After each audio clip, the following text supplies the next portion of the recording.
Hey there, kiddies. I got some tips for you today. We're fixing to ship this painting to the other side of the country.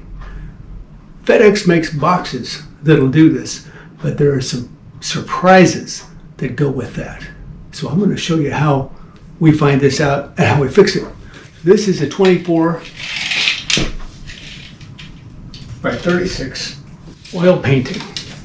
And if you don't know anything about oil paintings, it can take weeks, months, or years for them to completely cure. 24 by 36. So we needed a box that's at least 26 by 38 to contain it. And nothing can touch this surface because it'll be tacky for a long time. A little complicated, but we can do this, and I'm going to show you how. Welcome to my workshop. This is the medium-sized box. Now what they tell you on the phone is that it's 37 or 38 by 27. That should be fine. But that's not really true. I'm going to show you why. I have already put a cap on the other end of this, so it looks a little different than how you receive it. But what you get is this big box flattened down. You get this small box that goes inside of it, designed to go in the other direction to keep it from crushing. And this insert is designed to hold your art captive by folding these pieces up and on top. Now, of course, on an oil painting, you can't do that because nothing can touch the face of it, making this very complicated. This is a very lightweight piece of cardboard, and for what I need, inadequate. Bye-bye. I made my own. Right here. And I'm going to show you how I did it and why in just a little bit. But let me show you the problem with all of this. This box right here, this one measures, this is the inside box, measures 33.5 inches by 26.25 on the inside. Clearly too small for our 24 by 36 oil painting. This is the inside box. This is the outside box. Now, the outside of it, end to end, is 36 inches. That much is true, but it's only 36, not more. And 4 inches of that here is the flap that folds over. You can see it's got a flap, flap, folds over. So you take 8 inches off of 36, and what do you get? That's right, 28 inches by 34. Too small for our artwork. So the solution is to modify it. So we don't fold the flaps down. We put a cap on the end like this to cover the whole thing and then reinforce the flaps. And we're going to do another cap on the other end. Meanwhile, I built this right here. Now, luckily, I always have a lot of cardboard that I save from when I have big pieces of art mounted. And so I built this with these sides. This part is really important. It's got to fit right inside this part, which is 4 inches, so that the top of this box doesn't collapse onto the painting. And so you can see the line I drew here. This is 24 by 36, and then the inside is the inner edge of the wood that it makes up the frame of the canvas, so I know where to put screws. And I cut out these openings because you can't touch the front of the painting. So what we have to do is lay the painting on here and reach up underneath and grab the frame and hold it in place while we put a screw into it, because you can't press on the outside and hold it in place. And I'll show you how we do that when we get done. But that's why I built this the way I did. Pre-drilled the holes, 2 on each side, and put these cutouts in here so I can grab the inside of the frame and hold it. And this was the closest I could get. I didn't have one big enough to get a flap on both ends, so I just got a flap on one end, and at this end, we've got this cap that covers the end, and we're good. It's going to be just fine. And the way just so you know. The idea behind this thing here is that it goes in, take a look, to this box like this with the openings on the sides. And that, again, is to keep it from collapsing, so you have more structural integrity. We can't do that, obviously, because it's not big enough. But it will be exactly the right size for us in sliding this into that and slide this in here, and then we have to find a way to hold it in place. So I'm going to show you all the pieces here in just a minute, and the dimensions, and how to create them. All right, so here's our box with a cap on it. And in order to create this cap, I did some careful measurements of the outside of this and created this right here. So it's 5 inches from here to here. 3 inches here is a good overlap. It's enough. You could probably do 2, but I like the idea of 3.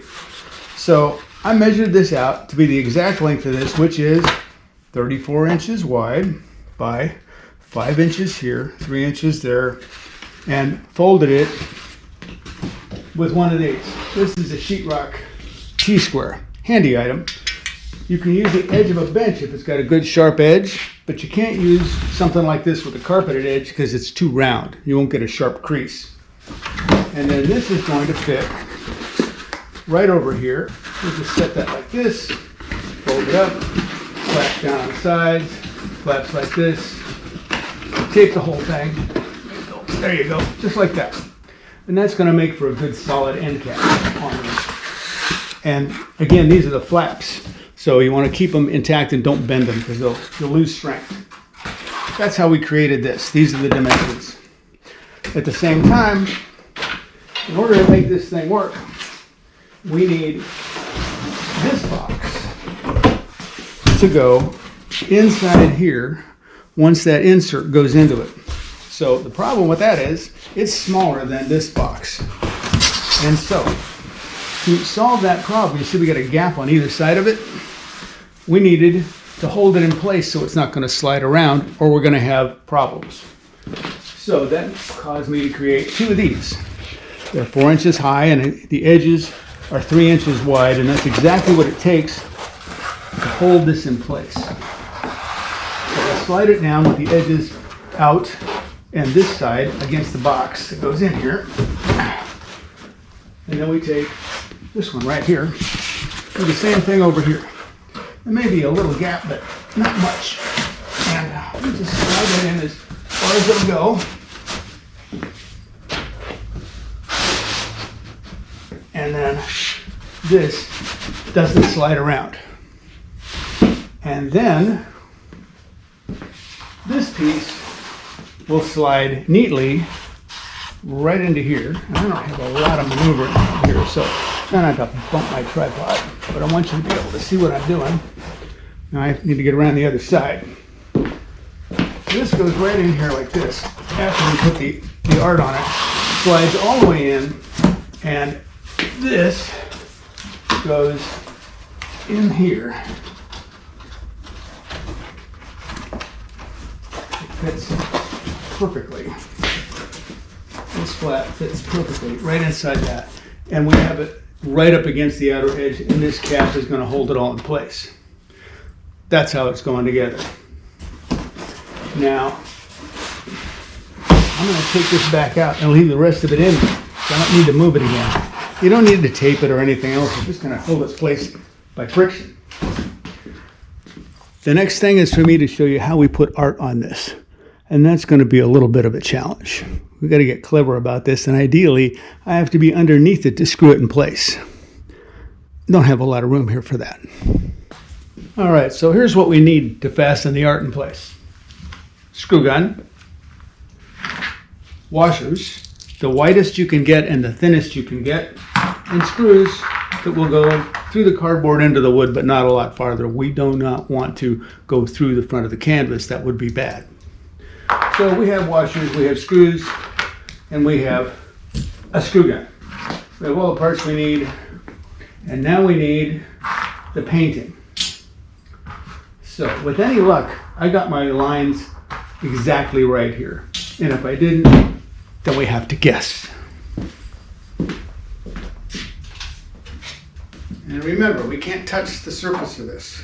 So we have to carefully set it in place and line it up on the outer lines, very close to the edge here at the top, this end. So we just line it up and look at that.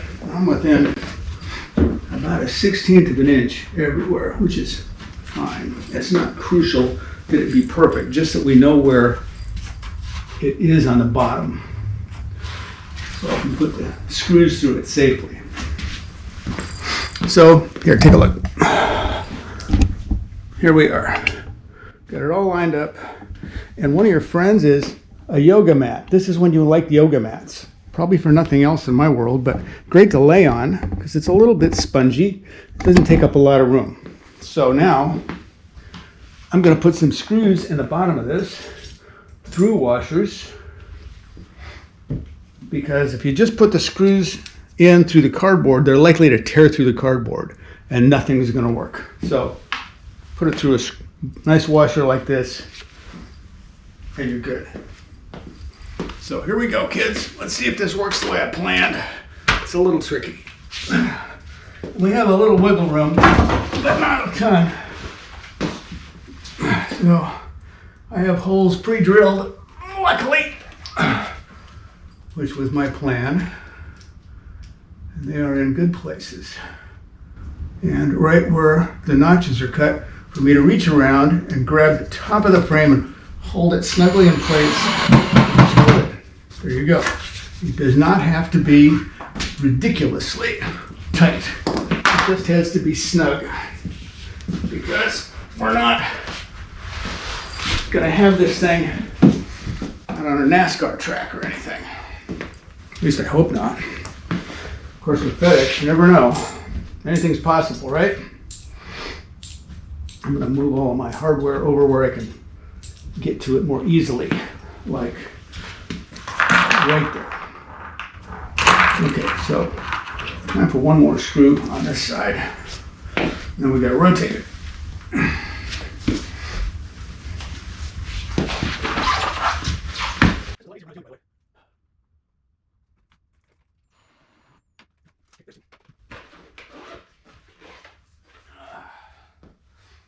Now, since we have screws and washers on this end, we're going to rotate it this way.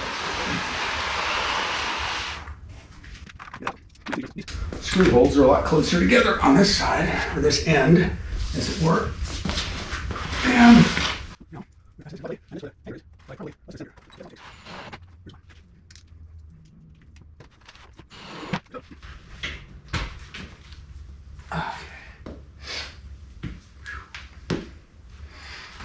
I don't spend a lot of time on the floor these days. At 73 years old, I have found the floor is not my friend.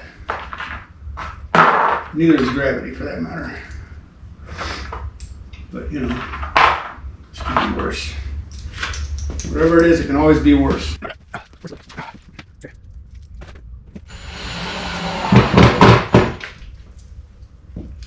Notice I did not use the clutch on the screw gun. I operate it manually with great care. It's not right. The clutch system can strip out a lot of screws. Tear up screw heads. You just need a deft touch. We don't have all the washers I need, so I think it's compromises, but we have enough coverage to be more than adequate. Okay. So, here's the last big washer, one that's a little smaller.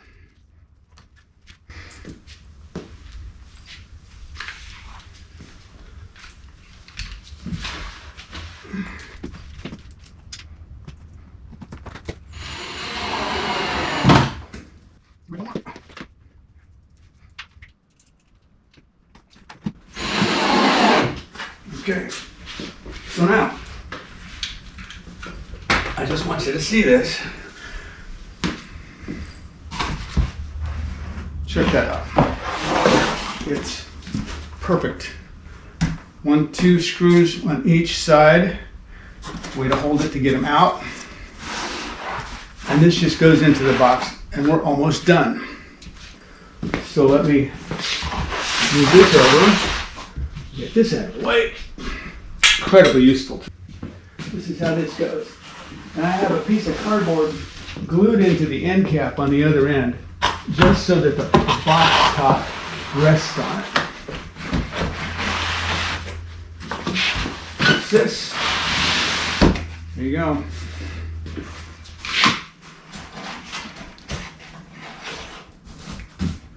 This barely covers it. So we got this here, and the cap goes on this, which is this guy right here. This is going to fasten on this end, and we're going to be all done. That's how you make a box that's too small work for you. So here it is, all packed up, end cap in place. Be sure and mark it which end is up so you don't pull it out upside down. You also want to make sure you open this end, the end that had the flap on it, because it will slide out this way. It won't slide out the other way. So you want to make sure you mark that like this, where it says open here. Has arrows. Has arrows on both sides that say this end up, this side up. Make sure people know before you put it in FedEx. And this is wrapped with several layers of packing tape on both sides to overlap this seam, and down the sides to hold it in place first. And these go over it. Same thing at that end. You want to make sure it arrives in one piece, a valuable piece of art. And that's how we do it, kids. Wasn't that fun? It was fun for me. Hopefully it was fun for you.